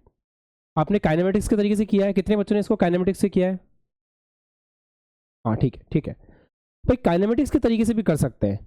ये ऊपर से नीचे आ रहा है, ये नीचे से ऊपर जा रहा है, दोनों के लिए इक्वेशंस लगाइए, इक्वेशन बनाइए, टाइम निकाल लीजिए, सिंपल है। नहीं किया है तो घर पे बैठ के शांति से करना। अभी हम रिलेटिव मोशन पढ़ रहे हैं तो रिलेटिव मोशन के हिसाब से करते हैं। एक काम करते हैं, हम इन दोनों का मोशन देखते हैं आपस में। हम बी को ऑब्जर्वर मान लेते हैं। ऑब्जर्वर मतलब प्रेक्षक। अगर आपने बी को प्रेक्षक मान लिया तो बी आ गया रेस्ट पे। ऋषभ दुबे, जिसको अपन ऑब्जर्वर मान लेते हैं, वो बेटा रेस्ट पे आ जाता है। और फिर सामने वाले के बारे में सोचते हैं। तो बी को अपन ने रेस्ट पे मान लिया। अब सामने वाले के साथ क्या होगा? क्या बताया था? जो ऑब्जर्वर होता है, जो ऑब्जर्वर होता है उसके पास जो कुछ भी है उसका उल्टा करके बी में जोड़ दो। तो बी के पास, सॉरी, इसमें जोड़ दो, इसको ए कह लो। तो बी के पास जो कुछ भी है, बी के पास नीचे की तरफ स्पीड है 20, इसको उल्टा करके ए में जोड़ दो। तो ए में जोड़ोगे तो ए की स्पीड कितनी हो जाएगी? 50 मीटर पर सेकंड। तो बी के लिए एक कैसे चल रहा है? बी के लिए ए की जो स्पीड है वो हो गई 50 मीटर पर सेकंड ऊपर की तरफ, ऐसे। अगर हम बी के हिसाब से सोचें, अगर बी खुद को रेस्ट पे माने तो ए उसकी तरफ आ रहा है कितनी स्पीड से? 50 मीटर पर सेकंड से। डन है। अच्छा, एक्सेलरेशन कितना है आपस में एक दूसरे के प्रति? चेक करें, क्या एक्सेलरेशन 0 है? कैसे? अगर ये ऊपर जाएगा तो इसका एक्सेलरेशन नीचे की तरफ g होगा, ये नीचे आएगा तो भी इसका एक्सेलरेशन g होगा।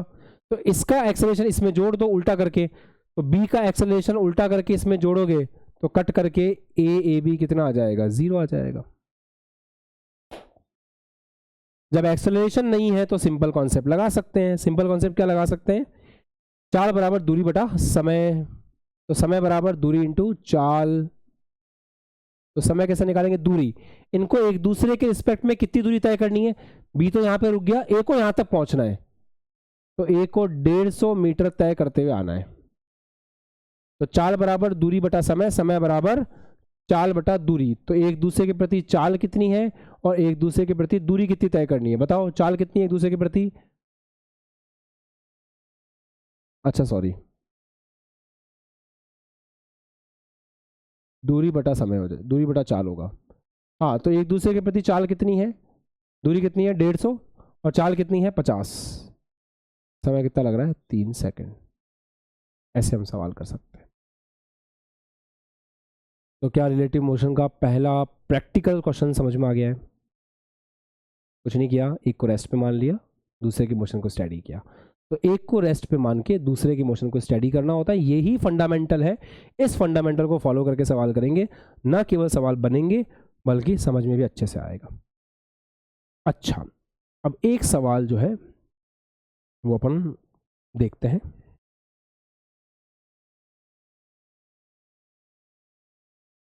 लिखना है तो लिख लो साहब।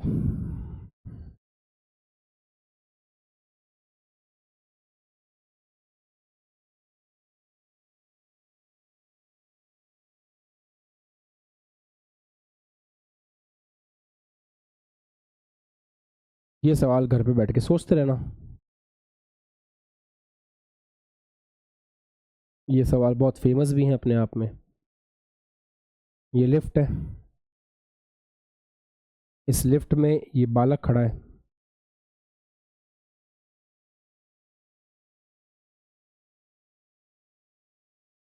ये अपना ऋषभ है। लिफ्ट की स्थिति क्या है, लिफ्ट ऊपर जा रही है u स्पीड से, और लिफ्ट का ऊपर की तरफ त्वरण है 2 मीटर पर सेकेंड स्क्वायर। तो लिफ्ट ऐसे ऊपर जा रही है, ऋषभ जो है उसका हाथ 1.5 मीटर की दूरी पर है लिफ्ट की सतह से। लिफ्ट ऐसे ऊपर जा रही है, ये यहां से एक सिक्का छोड़ता है। सिक्का जमीन से, सिक्का लिफ्ट के फर्श से कितने समय पश्चात टकराएगा? कितने समय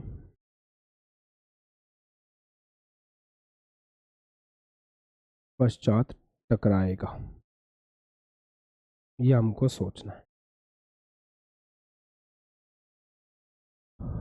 ठीक है, दिमाग लगा लेना, बता देना।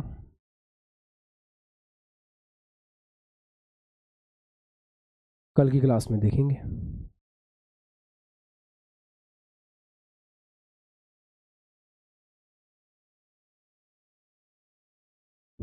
और सी अपनी कैप्सूल बुक की बात करें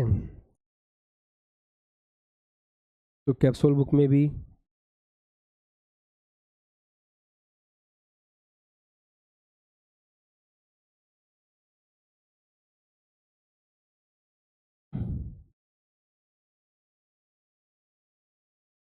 पेज नंबर 3.1 पे एक TRQ है, इसको सॉल्व करना।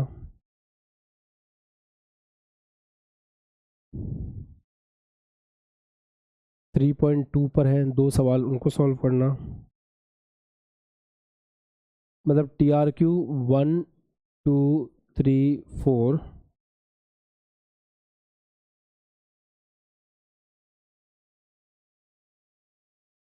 5, ये 5 क्वेश्चन आप ट्राई करना।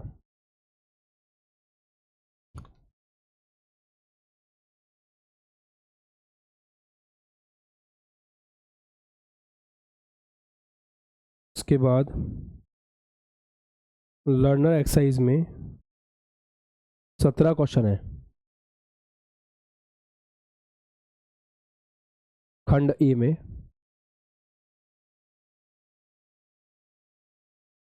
Question number 1 to 17